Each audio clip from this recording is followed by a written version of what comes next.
Art.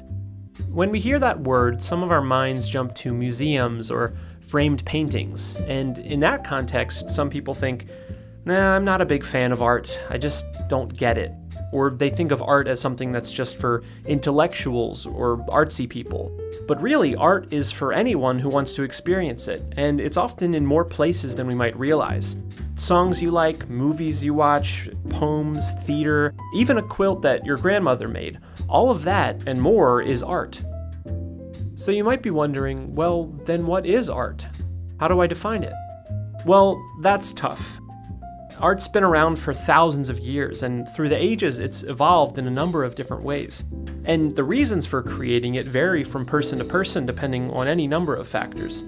So defining art is pretty tricky, and it's something that's been debated throughout history. There just isn't one agreed upon definition. However, many believe that art is anything that stirs emotion in you. Now, the emotions that get stirred up depend entirely on your own history, your story, everything that comes together to make up who you are. And because of this, 3 different people can experience the same piece of art and have wildly different reactions to it. One person might think it's the most beautiful thing they've ever seen, the second person might hate it, and the third might not feel much of anything at all. And none of them would be wrong. Everyone's entitled to their own preferences and feelings when it comes to art. You know, the way you feel about your favorite song could be the same way that someone else feels about their favorite sculpture. And even though you might not like that sculpture, it can be valuable to consider why that person enjoys it so much. You may learn something about them and maybe even yourself. The term art is really just a label.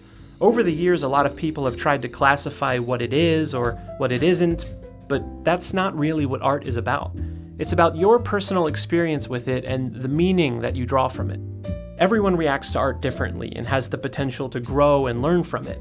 It gives us the opportunity to tell stories, record history, and tap into our emotions in a way that few other things can.